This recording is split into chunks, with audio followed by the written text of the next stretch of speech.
lié à la période radioactive par la formule lambda égale à ln de 2 sur la période. Alors, nous n'allons pas terminer cette leçon sans parler des applications que j'avais déjà introduites au début de ma leçon.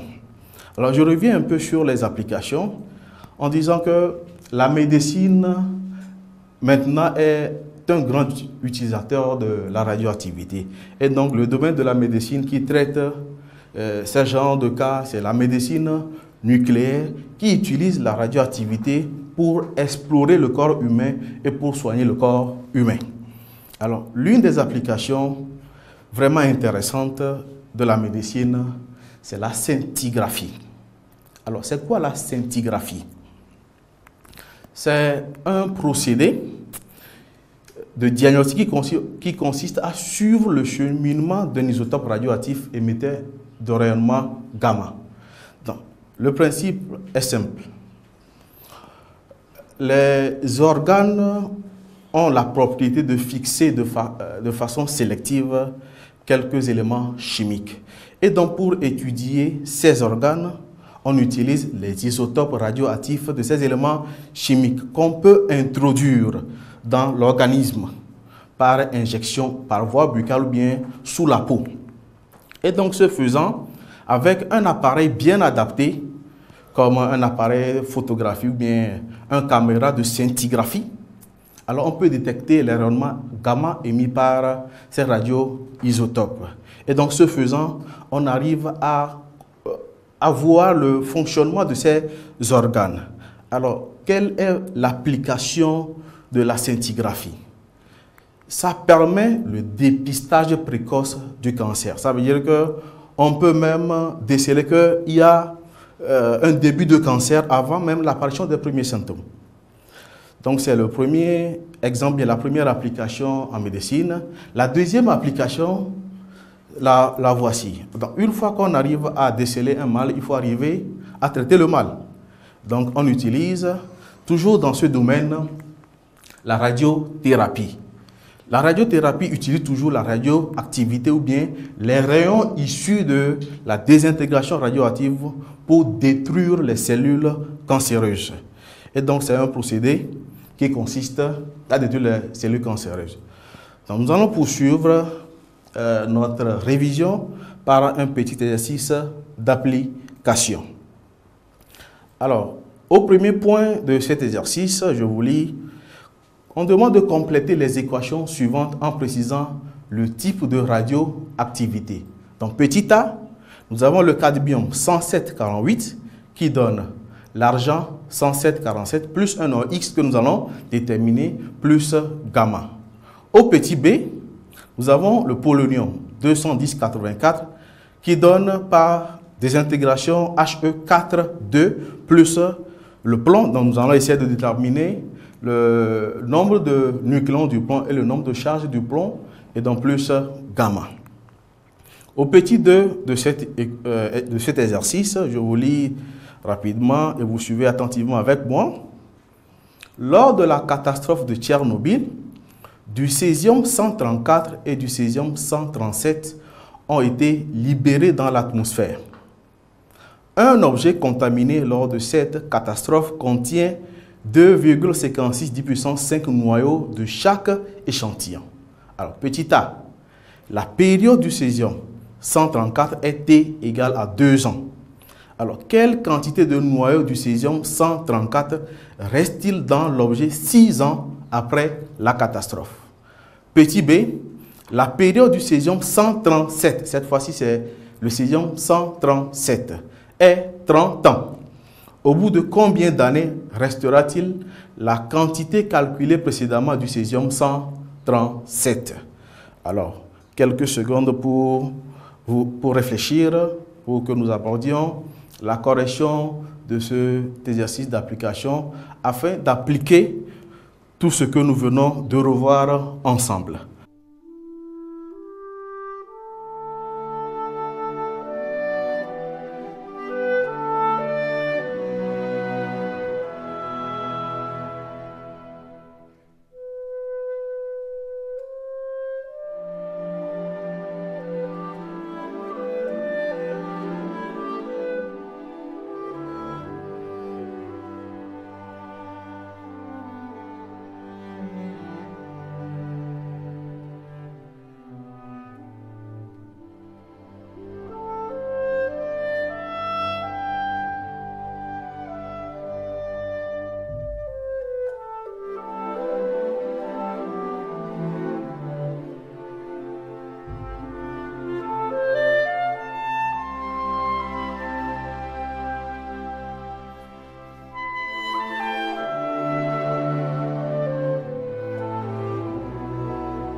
Alors, nous allons continuer avec la correction de l'exercice.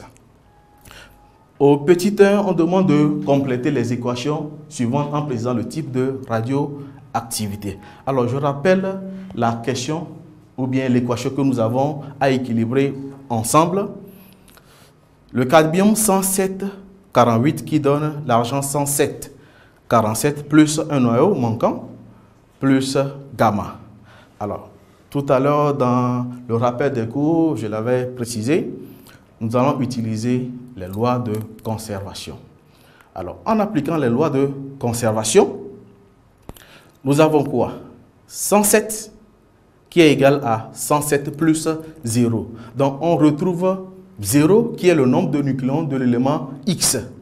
De la même manière, en appliquant la loi de conservation du nombre de charges, on a 48 qui est égal à 47 plus 1.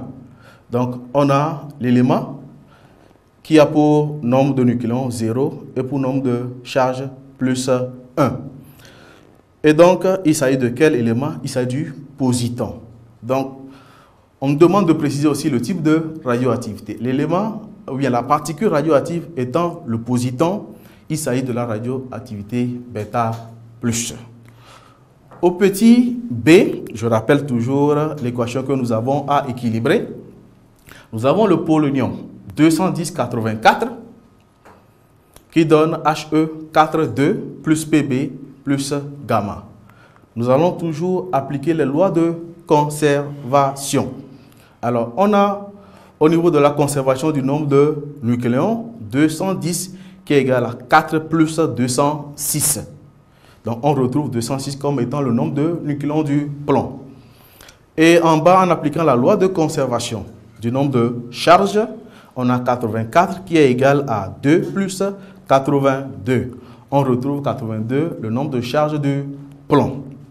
Alors, je rappelle que dans la formule générale, on avait mis le nombre, le noyau fils tout juste avant la particule radioactive. Donc, je rappelle que ce n'est pas forcément l'ordre qui est important. On peut mettre la particule avant le noyau fils. Donc, c'est très important. Donc, ça nous permet de trouver ici quoi? Que la particule radioactive, ce n'est pas le plomb, mais plutôt quoi? Le noyau d'hélium. Donc, il s'agit de la radioactivité alpha. Alors, la partie 2 de l'exercice nous demande de calculer la quantité du césium restant après 6 ans. Alors, je rappelle rapidement, nous avons 2,56 puissance 5 noyaux de chaque échantillon. Donc, on demande le nombre de noyaux qui restent après 6 ans. Nous allons résumer ces calculs dans un tableau.